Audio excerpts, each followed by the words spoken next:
Terus terang aja, pesantren itu sudah banyak hilang. Pesantren-pesantren besar itu sudah tidak ada pesantrennya. Namanya aja masih pesantren. Tapi apa dalamnya? Ada MI, Sanawiyah, Aliyah, sekolah tinggi agama. Itu sekolah itu, bukan pesantren. Ya. Kenapa? Mengaji Sorokan Bandongan sudah tidak ada. Tinggal. Ya, beberapa yang lihat tuh. Justru pesantren itu di situ. Ya. Saya bicara soal sistem pesantren. Kenapa? Saya dulu tahun 89 itu ngambil S2 di IKIP Pendidikan. Tesis saya tentang pesantren. Ya. Pesantren itu sistem pendidikan modern. Kenapa? Ciri modern itu liberal, pragmatis. Itu ciri orang modern. Pesantren itu paling liberal. Kenapa? Tidak ada absensi kok. Ya. Sekolah belajar karenmu, nggak belajar karenmu. Ya. Loh, nggak ada itu absensi. Oh, ini tidak masuk sekian, boleh. Nggak masuk, nggak ikut mata pelajaran juga boleh. Nggak ada seragam, itu nggak ada. Ya. Beda pendapat dengan guru boleh, bahkan disediakan Basul Masail untuk beda pendapat. Sekolah gak mungkin.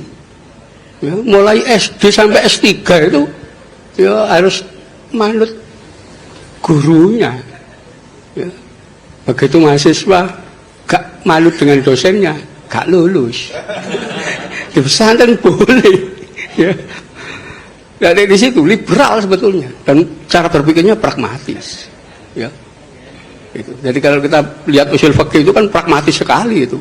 Ya. Penetapan hukum-hukum itu pragmatis. Gitu. Jadi ini orang yang tidak dipahami itu karena tidak paham sistem pendidikan. Kalau paham sistem pendidikan, orang akan mengetahui bahwa pesantren itu jauh lebih baik dibanding schooling system. Itu nanti kita bisa baca polemik kebudayaan. Ya. Di mana tahun 1936 Ki Hajar Dewantoro dan Dr. Sutomo sudah menyatakan sistem pendidikan nasional yang cocok untuk bangsa Indonesia, pesantren. Ya. Ternyata saat itu Belanda ketakutan. Loh, pesantren itu selalu berontak ya. Ya. Ini luar biasa ini kalau sampai jadi pendidikan nasional, nggak lama terusir. Ya. Disitulah oleh Belanda dimunculkan pegawainya dia yang dipercaya.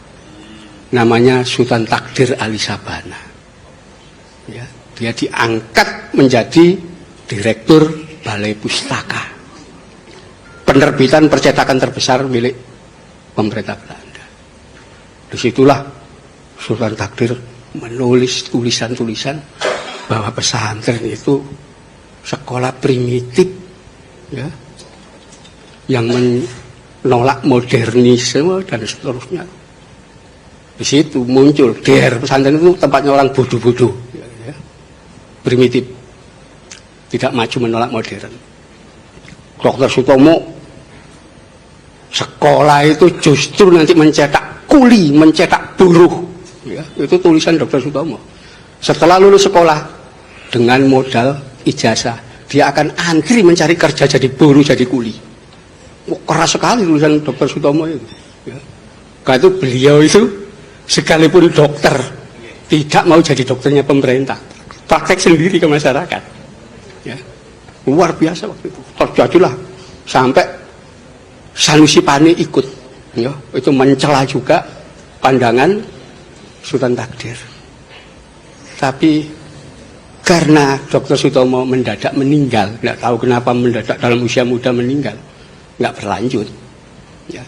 Kenapa? Ki Hajar Dewantoro sudah sangat tua. Ya. Akhirnya disitulah sampai membuat taman sisma macam-macam itu sebetulnya menggabungkan antara pesantren dengan sekolah. Itu polemik kebudayaan, nggak boleh kita lupakan. Ya.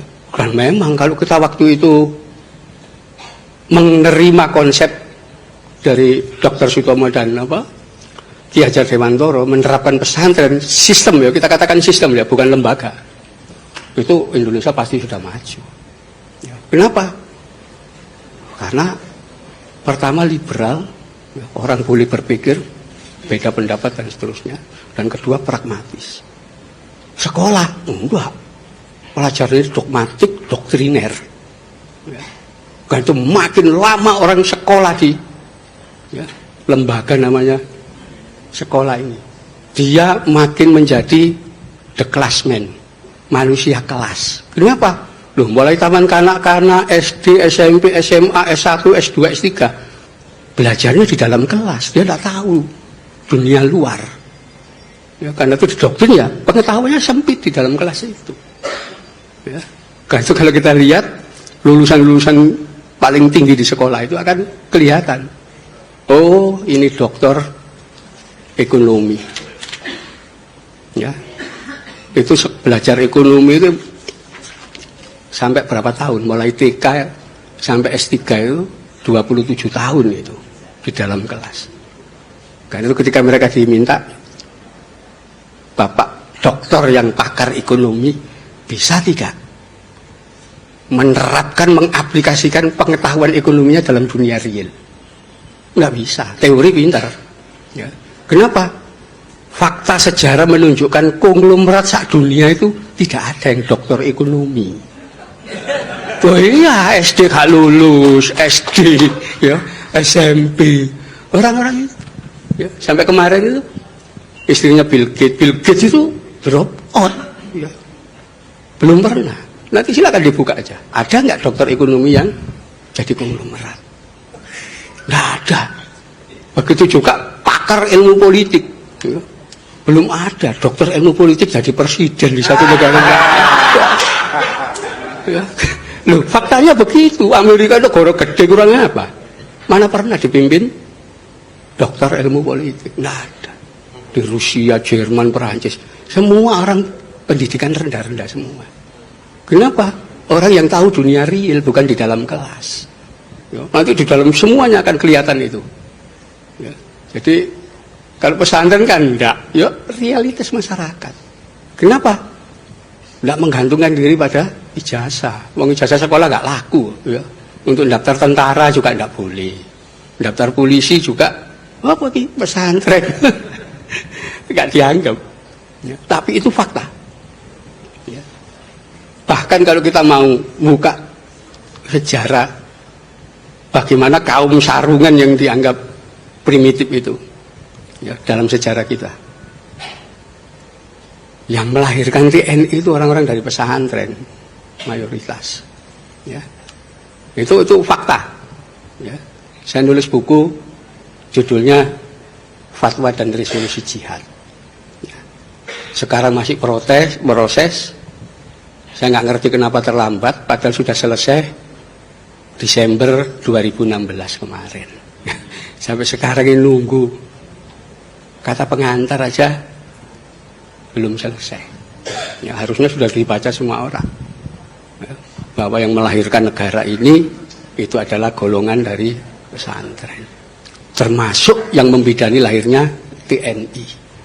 Anda bisa bayangkan TKR ketika dibentuk, ya, 5 Oktober 1945, tanggal 10 Oktober sudah diumumkan, ya, TKR itu memiliki 10 divisi, ya, 10 divisi, satu divisi isinya 10.000 pasukan, ya, itu terdiri dari 4-5 brigade.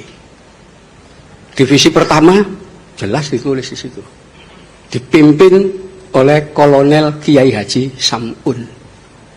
Ada kiai hajinya di situ. Ya, silakan data ini dilihat di Pusat Sejarah ABRI.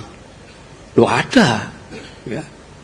Itu divisi kedua Kolonel Kiai Haji Aruji Kartawinata. Ada kiai hajinya dihilangi. Ya. Komandan Resimen 17 Letnan Kolonel Iskandar Idris.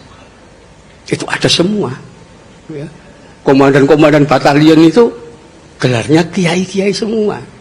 Ya. Di Malang itu Kiai Iskandar Sulaiman, mayor. Ya. Kiai Abdul Manan Wijaya. Ya. Sampai pahlawan di Malang itu ada namanya Hamid Rusdi. Itu ketua Ansor Malang dulu.